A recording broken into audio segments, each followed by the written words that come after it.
In today's environment, whether it be interest rates, whether it be with the stock market and also real estate values now. And we're here to present some ideas and also to find out from some experts what they're seeing in the marketplace so that you can create and preserve more wealth or help your clients do the same. My name is Brett Swarts. For those who don't know, I'm founder of Capital Gains Tax Solutions. I'm also an EXP multifamily broker here in Sacramento. And so I'm excited to get started right now. In fact, our first set of experts, one of them is here locally here in Sacramento. He's actually the head of acquisitions for Sequoia Equities. They have over 17,000 apartment units. He's been doing it for, I think, almost 20 years. And he's the head of acquisitions, over $2 billion worth of knowledge and expertise in closings. Erik Peterson, please join me up here on the panel. And then we also have out of the Bay Area, San Francisco, a financial planner, an expert when it comes to all things financial planning. And it's good to know what the alternative investments are when you're looking at commercial real estate or even in the stock market and vice versa, because you want to be able to have a diversified portfolio of investments, and it can include real estate and you also include the stock market. And so please welcome to the expert panel, Jessica Lanning.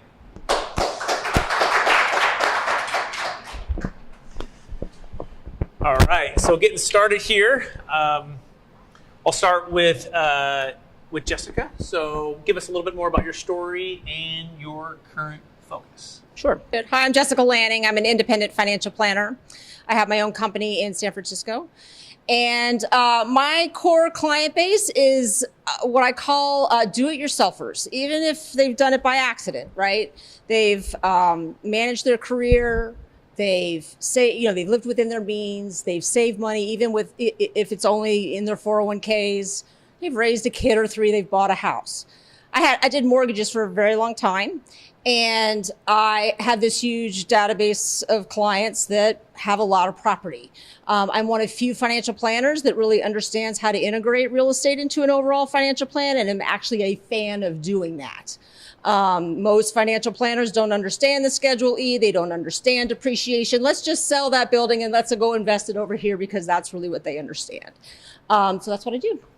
Absolutely love that, Jessica. And I love that approach to a holistic viewpoint and not looking at real estate as just an alternative, but also what I like to say is a primary way to build wealth, just depending on the flavor, but also depending on the goals of the client. That being said, Erik, would you give us a little bit about your story and a little bit about your background and your focus right now? Absolutely. Thank you. Appreciate you being here today, being a guest. Erik Peterson with Sequoia Equities. Been a part of real estate for over 20 years, as Brett mentioned earlier. Been associated with a lot of acquisitions on value-add multifamily real estate. We focus on that sector as a means to drive wealth for investors. We syndicate most of our deals. We do about 80% of our deals with syndication. That's via high net worth accredited investors, using Jessica's type of clients in partnership with such leaders. And then we also do co-pension, family office, individual check writer deals, and then some other institutions. Excellent. And I'll start with the first question for Erik. Right now, we're seeing a lot of headwinds in multiple places, right? And it seems like we're going into a storm of perhaps a recession, or people say we are in the recession. We're seeing increase in interest rates. So what are you seeing as the number one challenge for building wealth in these changing times? Wow, great question. The market is tumultuous, to say the least. We are coming into a massively inflating interest rate market. You'd have to be living in a bunker not to see that going on. So if you're patient and prudent, then you're going to find some opportunities out there. Whether you're focused on single family, whether you're focused on the multifamily sector, there will be opportunities. And I think it just takes diligence, waiting for that right opportunity to come across your desk. We talk about prudent underwriting, very conservative estimates on how you want to approach the deal. Don't get over your skis on leverage, especially right now. Be patient in that area. So we just feel like being patient and waiting for the right opportunity is a good approach. Excellent. Same question to Jessica. Jessica, tell us a little bit about what your sense is of the economy right now in this past year. Even go back to COVID, what happened, and then how things were a little bit calm maybe for a while, and things started to boom, and now we're going into perhaps the second part of the hurricane where where they threw a lot of money at a problem to calm everything down, but now it seems like the storm is coming. So where are we right now, and what are your thoughts on the next 6 to 12 months? So, I'm working on my third quarter reviews for all my clients right now because, third quarter just ended. So this is kind of a painful, sensitive topic at the moment. Look, if the market were to end, like the stock and bond market were to end today, this would be the worst market we've had ever. Right? Bonds are not usually down 20%. And when the stock market's down, the bonds are supposed to go up. Like that happened in 2008. That's not happening this year. So I don't think anybody thinks that we're in a recession right now. I think most people feel like there is one coming next year. I think most people feel like it's going to be a mild one, largely just because unemployment is so low. So it's going to happen. Things are going to slow down. But we think that this is really what I would call a garden variety correction. It is a garden variety interest rate cycle. These things happen in cyclical ways, and we are now riding this through. So oftentimes we look in a rearview mirror and we think about 2008 and how horrific that was. That's not really what's happening now. If you're starting to play out what I would call your worst case scenario as your most likely scenario, remember that you wouldn't leave the house. And yet most of us are getting up, we're going to work, we're leaving the house, okay? There are some opportunities in bonds right now. I think if you're looking at short, I don't want to get too technical, but short-term interest, short-term bonds that are going to mature every 3 months to 15 months. There's an opportunity to now make money, which is kind of fun, right? Your savings accounts have been making nothing. Now you can get 4 or 5% in very, very safe environments. So that's kind of exciting. That's like the one exciting upside. To your point, I think that there are going to be opportunities in real estate next year. And I think it does make sense to be really clear about what you want in that particular arena to fit into your overall financial plan and portfolio and wait for the right opportunity. Absolutely. So Lisa, the next question, Erik, it's a good time to play offense and defense, right? And a good, there's times to build wealth when change happens. And there's been a lot of people I've found that have underwrote properties in, let's just say, an aggressive way these last few years, paying for properties at low cap rates. And they had the ability to borrow at a low interest rate and maybe perhaps even add some value. But, we look at deals all the time. In fact, we've invested in deals with you, Erik. And so I've always appreciated how principled you are for your underwriting, but it seems like the Warren Buffett quote, where you see who's been skinny dipping right when the tide comes out. Yep. So what are your thoughts on opportunities for those who are perhaps in adjustable rate mortgages or short-term debt, or those who have overpaid for properties, to be quite frankly, and things are going to maybe change in 2023 for multifamily properties? Yeah, so I think that question can span all asset classes, right? Commercial, mobile home parks, storage, whatever. If you put a variable debt loan on it that you have interest rate caps that you may be in the money because maybe at a certain point where you've hit the point where the insurance is covering, but that could be a 2-year, 3-year cap where you're gonna have to come out, and that rate cap is anywhere from 2 to 3% of your mortgage balance. Those amounts will catch up to people, especially when you're looking at institutional properties that are $10 to $100 million loan amounts. Those are not small amounts. So capital calls may be coming. So that owner has a decision. Are they going to sell, or do they pony up additional capital associated? Because they're not going to be able to necessarily refinance it and take a new leverage point. So those are the deals. We'll look for some that are fixed rate debt. We'll find and do a loan assumption on a fixed rate debt where maybe it was put on in 2019 through 2022 prior to March of this year. Where we still had sub 4%. So we'll look at those deals, and that may be a low leverage opportunity that then when in 4 or 5 years when that loan does come due, ideally we're back in a better rate environment. So it's a way to so assuming debt for interest rates that are already locked in, perhaps they have 3 or 4 or 5 years remaining on the fixed term, is a good opportunity to really kind of get the best of both worlds, maybe in a sense, right? Where sellers' expectation on prices are going down and not as many buyers can qualify. Do you feel that banks in general are going to weight towards those like in Sequoia Equities that have, I think for $5 billion under management because of their strong balance sheet to be able to assume those debts? Do you feel like it's going to be open to those that? I think it will. You're going to have there's going to be some buyer qualifications associated on that assumption, or they're going to ask you to modify the guarantor requirements. So it may shift. Most loans that institutional borrowers do are non-guaranteed. non-guarantee loans. So it allows us to just have bad boy carve-outs associated with fraud and excessiveness there. So that's an area of risk that we try to play in. So yeah, there might be some different qualifications on those assumptions if someone doesn't have enough net worth from a company perspective. Excellent.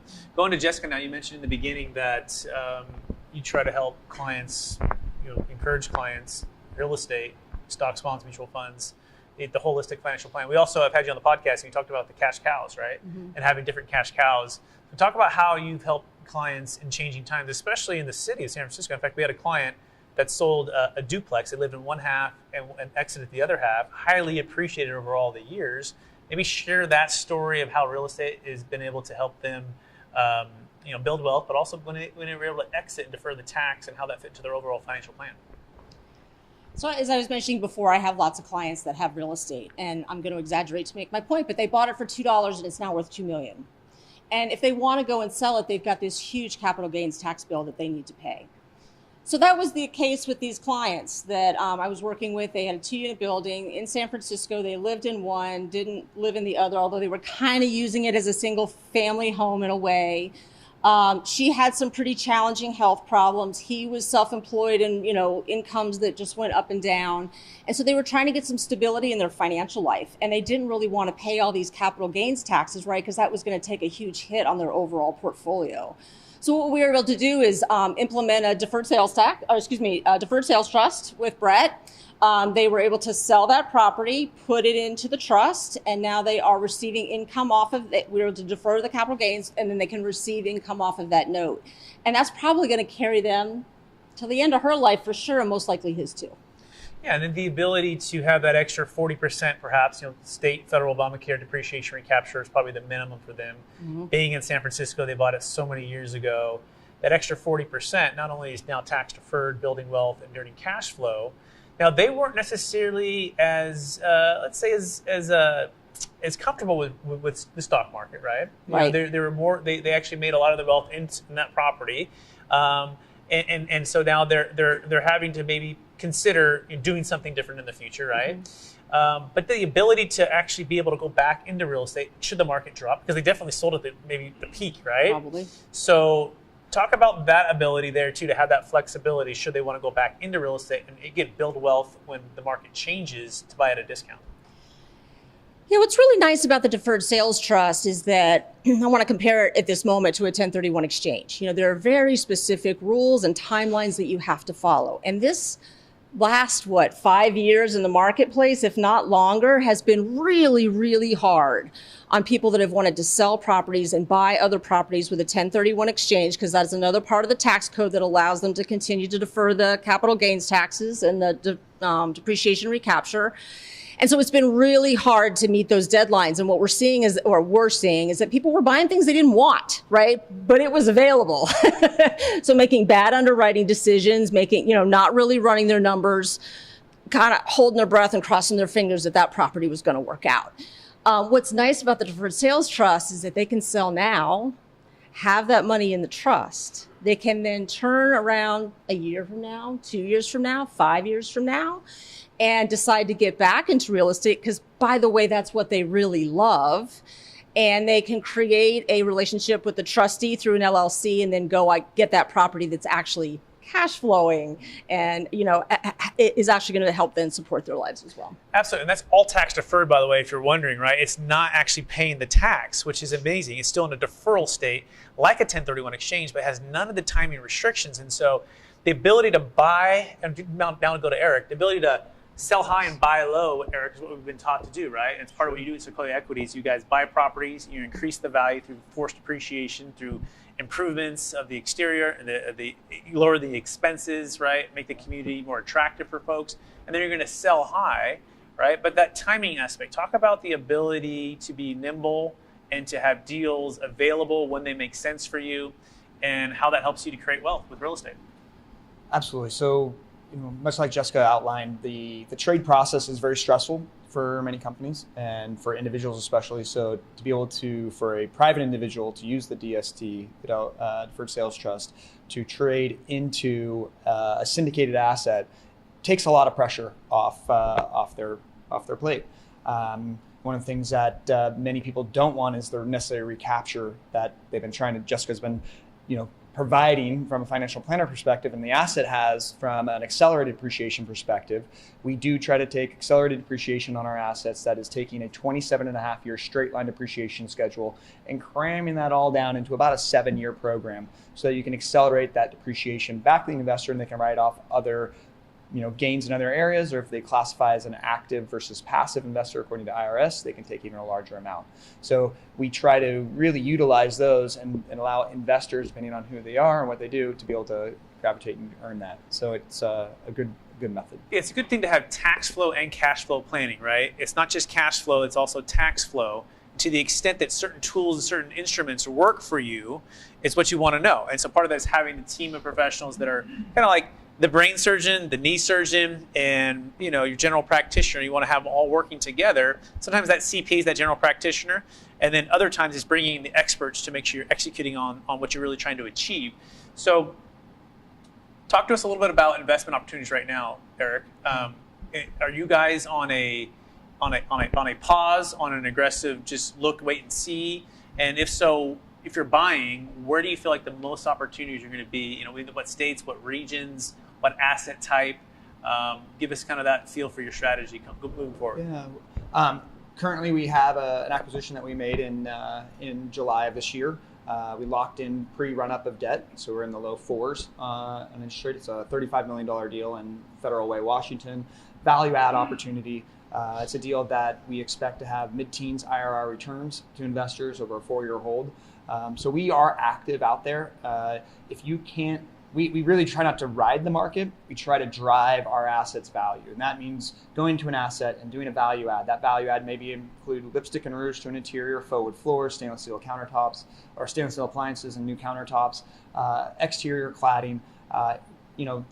We can do new debt on an asset. We can bring in new management, really retool the operations from a controllable perspective on the expenses. So there's various ways that we really try to push value on a property and not just let the market drive it. So irrespective of an up and down market, you can still drive an NOI growth. So that's a really important thing for all investors to try to focus on at the end of the day as well. Yeah, executing the business plan. And I'm going to pass it to Jessica now. So Jessica, there's a time not to buy real estate, right? And there's a time, to be out of real estate and to be diversified. So talk to those that are, considering, this part of the baby boomers in the transition of all their wealth, and they've made this accumulation. They're moving from a creation to a preservation mode, right? And the importance of solid financial planning with liquid, diversified, investment-grade securities, right? Which also allow you to get out of debt too if you were to pay off your debt, right? Assuming you don't have any what's called debt over basis, which is another issue that we can solve for. And let's talk about just the importance of just exactly what you do every single day. Well, I could say so many things about that. So, when somebody's moving from a creation phase, right, and into a preservation phase, or what I would call a withdrawal phase from their overall portfolio, I don't like to call it retirement, right? No, but that classic idea of retirement, of people like getting up every morning and then having breakfast and playing 3 hours of golf and coming home, like nobody does that anymore. I call it phase 3. Like phase 1, you were a kid. Phase 2, you were working. Phase 3, you're now moving on to what has heart and meaning for you. And most of those folks want to know that they can engage in what they want to do, not receive a paycheck, but still be able to have a paycheck, right? How do we recreate that? And so that's really what I'm looking to do. Is that income off property? Is that income off annuities? Is it income off a stocks and bond portfolio? I think and then what are the tax implications of that? What it happens often with my W-2 employees in particular is that they have a gross income. They then receive a paycheck, but all kinds of things have been taken out of that paycheck. And the big line item is taxes. So they never really see it. They just get that net income number in their checking account. When they then move out of getting paid on the W-2, and now they have to actually write the check on the taxes, they become acutely aware of how much they're paying in taxes. So paying attention to that early on when they're in their 40s and their 50s, so that they're building not only a diversification of what kind of assets they own, but also the tax diversification. Do you have taxable assets? Do you have tax-free assets? And real estate can be a great aspect of tax-free assets if you manage it properly. Tax-deferred assets, those are like your retirement accounts, 401ks, those kinds of things. If you can manage that early to anticipate what's going to happen later, so you can play what I call a margin game. Taxes are always changing. Tax law is always changing. I want enough diversification so that when my clients are now taking income in phase 3, I can play a margin game to reduce their taxes so they have more money to buy milk. And that's really what I'm trying to achieve in taxes. Did you want me to say anything else No, besides I think that was amazing, Okay. Jessica. Great. In fact, we're running out of time. I want to give you just a last word. Anything else you want to share with the audience about building, wealth, and especially in changing times? And then also remind listeners or viewers that are watching this on the replay and anyone in the audience where they can find you if they want to find you. So I think stocks are the only thing that can go on sale and nobody wants to buy them. Stocks are on sale right now. Right now. Bonds were arguably on sale right now. Warren Buffett will say when there's, I don't know if he was the one that said, when there's blood in the streets, that's when you buy. When your shoe shine boy is giving you stock tips, that's when you get out, right? When pessimism is really high, you get in. When people are up, all these people that bought, commercial real estate or any real estate in the last couple of years, I'm like, what are you doing? Like, the cycle's coming back. You can get a good deal later. So this is a great opportunity to actually get in low so you can sell high later and make a nice chunk of money. Amazing. Same question to Erik. Erik, what's the last words you want to give with building wealth and commercial real estate? And also remind folks where they can find you. Real fast, Jessica, where can they find you, Jessica? So I'm Jessica Lanning. Lanning does planning. You won't forget that now, will you? LanningFinancial.com. Thank you. Go ahead, Erik. Awesome. Yeah, no, I dovetail Jessica's sentiments. There is a blue light special out there right now on many equities. Real estate is not there right now. I think we're in a moment of just a pause as it pertains to the market trying to figure out what's going to happen. The sellers aren't blinking yet and buyers aren't blinking. So we've got a little bit of unless there's a forced sale situation from a planning perspective or an estate planning or a fund closing, the opportunities are limited. But once again, back to the first comment, work with professionals, have patience, and do your due diligence. Excellent. Erik, thank you for being with us. If people want to get in touch with you, where can they find you? Yep. My email is epeterson@sequoiaequities.com. You can also find me at sequoiaequities.com or experiencesequoia.com. Excellent. Let's give it a hand for Jessica and Erik.